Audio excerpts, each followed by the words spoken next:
ನನಗೆ ಹೇಳಕ್ಕೆ ಏನು ಭಯ ಇಲ್ಲ. ಓಕೆ, ಈತ ಏನೋ ಅನ್ಕೊಂಡ್ಬಿಟ್ಟಿದ್ರೆ ಶಾಶ್ವತವಾಗಿ DCM ಅಲ್ಲಿ ಇರೋದು ಇಲ್ಲ, ನನಗೆ ಚೆನ್ನಾಗಿ ಗೊತ್ತಿದೆ. ಇವೆಲ್ಲ ಮಾಡಿಕೊಂಡು ಆ ಕಾಂಗ್ರೆಸ್ನ ಸಾಯಿಸ್ಕೊಂಡು ಕಾಂಗ್ರೆಸ್ ಅಲ್ಲಿ ಒಂದು ಗುಂಪು ಮಾಡ್ಕೊಂಡು ಆ ವಿಜಿ ಜೊತೆ ಸೇರ್ಕೊಂಡು ಆ ಎಡ್ಡಿ ಮಗನು ಆ ಯಡಿಯೂರಪ್ಪನ ಮೇಲೆ ಪೋಸ್ಕೋ ಕೇಸ್ ಇದೆ ಅವನ ಜೊತೆ ಸೇರ್ಕೊಂಡು ಅಲ್ಲಿ ಧರ್ಮಸ್ಥಳಕ್ಕೆ ಕಳಿಸಿ ಅಲ್ಲಿ ಗಲಾಟೆಗಳು ಮಾಡಿಸಿ ಆಮೇಲೆ ಇದ್ರ ಮೇಲೆ ಏನೋ ಗ್ಯಾಂಗ್ ಮೇಲೆ ಗ್ಯಾಂಗ್ ಅಲ್ಲಿಗೆ ಕಳಿಸಿ ಅಲ್ಲಿ ಆ SITನ ಹಾಳು ಮಾಡಿ ಸರ್ ಏನೇನು ಮಾಡ್ತಾನೆ DK ಶಿವಕುಮಾರ್ ನನಗಂತೂ ಗೊತ್ತಾಗ್ತಾ ಇಲ್ಲ. ನಿನ್ನೆ ನೋಡಿದ್ರೆ ಅವ್ರದೇ ಕ್ಯಾಂಡಿಡೇಟು ಕುಸ್ಮಾ ಮನೆ ಮೇಲೆ ED ರೇಡ್ ಆಗಿದೆ. ಯಾರೋ ಹೇಳ್ತಾರೆ BDAಯಿಂದ ದಿನ ಏನೋ ಹೋಗುತ್ತಂತೆ, ಏನು ಅಂತ ಕೇಳ್ಬೇಕು DK ಶಿವಕುಮಾರ್ಗೆ. ಬೆಳಗ್ಗೆ ಪ್ರತಿದಿನ ED ಇದು ಏನೋ BDAಯಿಂದ ಏನೋ ಹೋಗ್ತಾ ಇದೆಯಂತೆ ಕುಸ್ಮಾ ಮನೆಗೆ, ಏನು ಅಂತ ಅವ್ರಿಗೆ ಹೇಳ್ಬೇಕು ನಮಗೆ. ಅದಕ್ಕೋಸ್ಕರ ಅಲ್ಲ ಸರ್, 2 ಸತಿ ಸೋತಿರೋ ಮನೆ ಕ್ಯಾಂಡಿಡೇಟ್ಗೆ ಕಾಂಗ್ರೆಸ್ ಕ್ಯಾಂಡಿಡೇಟ್ ಮನೆಗೆ ED ರೇಡ್ ಮಾಡ್ತಾರೆ ಅಂತಂದ್ರೆ ಇದು ನಿಜವಾಗ್ಲೂ ಸೀರಿಯಸ್ ಆದ ಇಶ್ಯೂನ ಅಥವಾ ತಮಾಷೆ ಆದ ವಿಚಾರ ನೀವೇ ಎಷ್ಟೇ ಮಾಡಿ.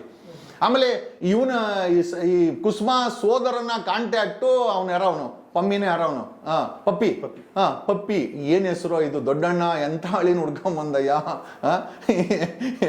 ಪಪ್ಪಿ ಕಾಂಟ್ಯಾಕ್ಟ್ ಇದೆ ಅಂತೆ, ಅವನದೇನೋ ಗೋವಾದಲ್ಲಿ ಕ್ಯಾಸಿನೋ ಇದೆ ಅಂತೆ. ಸರ್ ಏನ್ ನಡೀತಾ ಇದೆ? ಏನ್ ಮನಿ ಲಾಂಡ್ರಿಂಗ್ ನಡೀತಾ ಇದೆಯಾ? ಏನ್ ನಡೀತಾ ಇದೆ ಸರ್ಕಾರದಲ್ಲಿ? ಸಿದ್ದರಾಮಯ್ಯ ಯಾಕೆ ಸುಮ್ಮನೆ ಇದ್ದಾರೆ? ಇವ್ರದೇ ಪಕ್ಷದಲ್ಲಿ ಅಲ್ಲ ಸರ್, ಒಬ್ಬ ಏನೇನು ಮನೆ ಹಾಳು ಮಾಡ್ಬೇಕು ಎಲ್ಲ ಚಟುವಟಿಕೆ ಮಾಡೋ ಅಂತ ವ್ಯಕ್ತಿಗೆ ಕಾಂಗ್ರೆಸ್ ಟಿಕೆಟ್ ಕೊಡುತ್ತೆ ಅಂದ್ರೆ ಕಾಂಗ್ರೆಸ್ಗೆ ನಿಜವಾಗ್ಲೂ ನೈತಿಕತೆ ಇದೆಯಾ?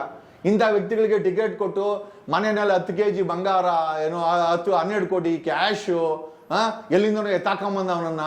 ಆಮೇಲೆ ಇಲ್ಲಿ ನೋಡಿದ್ರೆ ಕುಸ್ಮನ್ಗೇನೋ BDA ಲಿಂಕ್ ಅಂತೆ. ಸರ್ ಏನಿದು BDA ಕುಸ್ಮಾ ಅವನ ಸಹೋದರ ಪಪ್ಪಿ ಏನಿದ್ ಲಿಂಕು? DK ಶಿವಕುಮಾರ್ ಇದ್ರ ಬಗ್ಗೆ ಮಾತಾಡ್ಬೇಕು. ಒಳಗಾಗ್ತೀನಿ ಅಂತ ಹೇಳ್ತಾರಲ್ಲ, ಈಗ ಅವ್ರ ಕ್ಯಾಂಡಿಡೇಟ್ನೇ ED ಅವರು ಒಳಗಾಕೋ ಅಂತ ಸೀನ್ ಕ್ರಿಯೇಟ್ ಆಗಿದೆ. ಸೊ ಈಗ ED ಅವರು ಒಳಗಾಕೋದಕ್ಕೆ ದಯವಿಟ್ಟು DK ಶಿವಕುಮಾರ್ ನೀವು ರಿಯಾಕ್ಷನ್ ಕೊಡಬೇಕು. ಅವರ ಪಕ್ಷದವ್ರನ್ನೇ ED ಮುಖಾಂತರ ಹೊರಗಡೆ ಅಲ್ಲ ಸರ್, ED ಒಳಗಾಕಿರೋದು ಪಪ್ಪಿನ. ಈಗ ಮಹೇಶ್ ತಿಮ್ರೋಡಿ ಯಾರ ಬಗ್ಗೆನೋ ಮಾತಾಡಿ ಒಳಗೆ ಹಾಕೋ ಅಂತಂದ್ರು. ಈಗ ED ಅವರು ಪಪ್ಪಿನ ಒಳಗಾಕವ್ರೆ. ಈಗ ನೆಕ್ಸ್ಟ್ ಕುಸ್ಮನ್ನ ಏನೋ ಗೊತ್ತಿಲ್ಲ. ಈಗ ಅಲ್ಲಿ ಯಾಕೆ ಒಳಗಡೆ ಹಾಕಿ ಅಂತ ಡೈಲಾಗು ಯಾಕೆ ಬರಲ್ಲ ಕುಸ್ಮಾ ವಿಚಾರದಲ್ಲಿ? ಈಗ ED ಅವರು ಒಳಗಾಕವ್ರಲ್ಲ, ಇದಕ್ಕೆ ಏನು ಪ್ರತಿಕ್ರಿಯೆ ಕೊಡ್ತಾರೆ DK ಶಿವಕುಮಾರ್? ಇಂಥ ಭ್ರಷ್ಟರುಗಳಿಗೆ ಏನೂ ಆಗೇ ಇಲ್ಲ. ಕುಸ್ಮಾ ಇನ್ನೇನು ಆಗಿಲ್ಲ, ಆಗಲೇ ನ್ಯೂಸಲ್ಲಿ ಅವಳೆ ಅಂತಂದ್ರೆ ಜನ ಹುಷಾರಾಗಿ ಓಟ್ ಹಾಕ್ರಿ ಅಮ್ಮನಿಗೆ. ಎಲ್ಲರೂ ಅಧಿಕಾರಕ್ಕೆ ಬಂದ್ಮೇಲೆ ED PD ಅಂತಂದ್ರೆ ಈ ಅಮ್ಮ ಅಧಿಕಾರಕ್ಕೆ ಬರೋಕ್ಕೆ ಮುಂಚೆನೇ ಏನೋ BDA ಲಿಂಕ್ ಅಂತೆ, BDAಯಿಂದ ದಿನ ಏನೋ ಹೋಗುತ್ತಂತೆ. ನನಗೆ ಯಾರು ಹೇಳಿಲ್ಲ, ಕಾಂಗ್ರೆಸ್ ಇಂಟೆಲಿಜೆನ್ಸ್ ಹೇಳಿದ್ದು.